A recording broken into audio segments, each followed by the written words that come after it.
You watch some satisfyingly gory gameplay, crisp graphics, and meaty characters with gorgeous armor. It kinda reminds you of the Transformers games you played as a kid. So you finally come out of gamer retirement and shell out 70 buckaroos on the first game you've bought this entire year. You choose the second hardest difficulty because you want the game to be challenging, but not to the point where it gives you a brain aneurysm. You wait 3 business days for the shit to load despite playing on PS5. You watch a little cinematic, which is just okay, but then you watch an in-game cutscene that starts off with some alienating typing on a computer screen.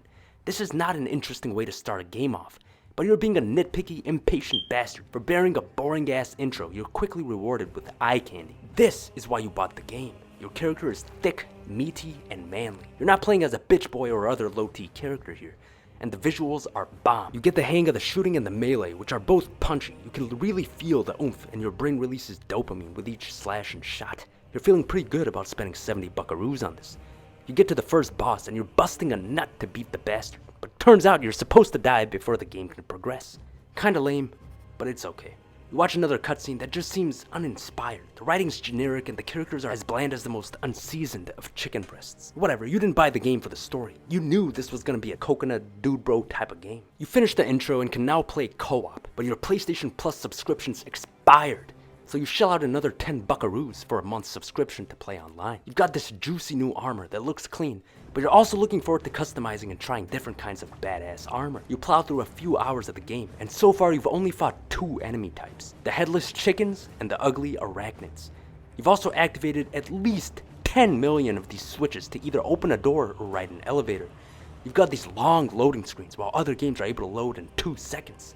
You can walk through other characters, which cheapens the game and kills the solid, weighty feel of these big bulky armored suits. You also can't even begin to understand why you need to hold square to cop grenades and ammo from crates, while you only need to tap square to cop individual ammo and stims. It's a minor inconvenience that grows to be a giant itch on your ass when you're in the heat of battle and trying to quickly cop supplies while on the brink of death. But this is the least of this game's problems. Keep playing and it's starting to seem like combat is the only gameplay pillar here. There are no puzzles or platforming sections or vehicle controlling, no variety. Just run, shoot, slash until your brain goes numb from monotony. There are no heartfelt, nuanced, or poignant moments in the story either. The game tries at times to make you feel a hint of emotion, but fails miserably because the characters are so bland and the story is uninteresting. In fact, you've even started skipping cutscenes. There's nothing thrilling, no badass choreography, no incredible performances, no crazy twists, interesting characters, or good music. It's all just a generic blob. It's like Michael Bay at his worst. It's okay, you still have your jetpack and character customization to look forward to. So you finally head to the armory and start salivating. You can't wait to see what badass armor you can wear, but you come to the damning realization that you can't customize your armor in the story, only in the operations and multiplayer modes. Now this was really disappointing. So now you're just looking forward to the jetpack, jump pack, fly pack, dick pack, whatever you want to call it. You finally get it, and again, it looks badass. It's nice and chunky and makes you feel powerful walking around. You can do a big ass jump, big ass smash, and you can also dash. You can hover, but only for 0.32 seconds, because they gotta blue ball you somehow. But little do you know, there's a bigger blue ball coming up. So anyway, you're hopping around and this jetpack gives you some much needed mobility, since you couldn't even jump without it. But now you can do a big ass jump. You know, you're running around and jumping, hovering, dashing, and smashing goons, and it recharges in only a few seconds, which is awesome. It's not like you do a big ass jump and then you need to wait 2 business days before being able to do it again. But you lose your jetpack by the start of the next mission. You don't get to keep it for the rest of the campaign. This is the aforementioned bigger blue ball. Another fascinating thing I noticed with this game is how the graphics are very inconsistent. At times the game can look crisp and vibrant, and other times it can look bland.